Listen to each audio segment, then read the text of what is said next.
Hai, pada video ini saya membagikan tips aman bagaimana membangun rumah dengan jasa pemborong. Selengkapnya, simak terus video ini. Jangan lupa untuk subscribe, like, dan share.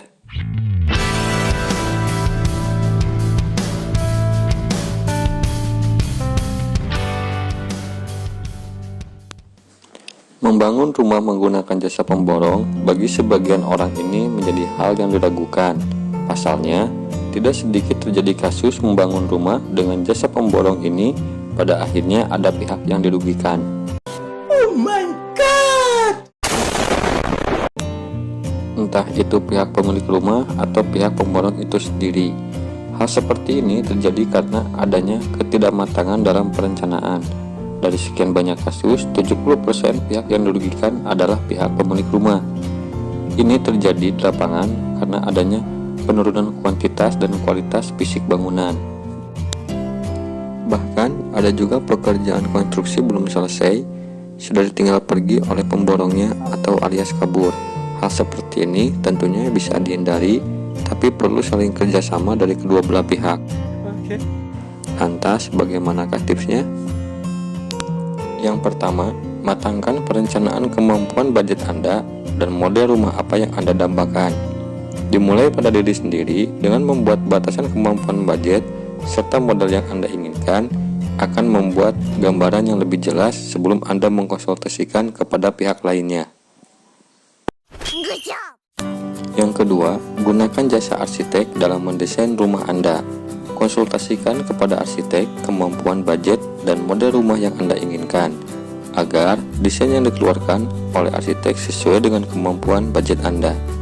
Selain produk gambar perancangan, arsitek juga mengeluarkan dokumen RAB. Dalam RAB ini akan dirincikan lebih jelas material, volume, dan harga satuan yang sudah disesuaikan dengan harga lokasi kota setempat, sehingga Anda punya pegangan model desain dan harga yang ekspektasinya terukur. Berbekal dari semua dokumen itu, selanjutnya Anda bisa mencari pemborong. Yang ketiga, buatlah kontrak kerja dengan pemborong. Jangan karena itu relasi Anda atau saudara Anda sehingga Anda mengabaikan kontrak kerja. Siapapun mereka yang sudah berstatus sebagai pemborong harus bisa bekerja dan memegang amanat secara profesional. Ini juga sebagai bukti penguat di mata hukum jika di kemudian hari terjadi persengketaan. Yang keempat, carilah pemborong yang setuju dengan gambar perancangan dan RAB yang dikeluarkan oleh arsitek. Dalam hal ini, biasanya pemborong juga mengeluarkan penawaran harga, dan itu wajar. Yang terpenting, jangan sampai pemborong melakukan penawaran yang berisi perubahan pada desain dan material yang sudah digunakan yang dibuat oleh arsitek sebelumnya. Dokumen gambar dan RAB merupakan kesatuan utuh sebuah perencanaan. Kebanyakan yang terjadi di lapangan, pemborong hanya melakukan negosiasi penawaran harga. Tentunya ini tergantung pemilik, tapi sebaiknya setujuilah penawaran tersebut jika tidak melebihi toleransi 5-10% dari RAB yang dikeluarkan oleh arsitek. Carilah pemborong yang tidak keberatan dengan pembayaran secara termin. Sistem pembayaran termin ini sangat penting dan harus dilakukan oleh kedua belah pihak. Biasanya pembayaran termin ini dengan 3-5 kali pembayaran. Jumlahnya tersebut tergantung kesepakatan. Guna sistem pembayaran termin ini dimaksudkan agar tidak ada penyelewangan dana oleh pemborong.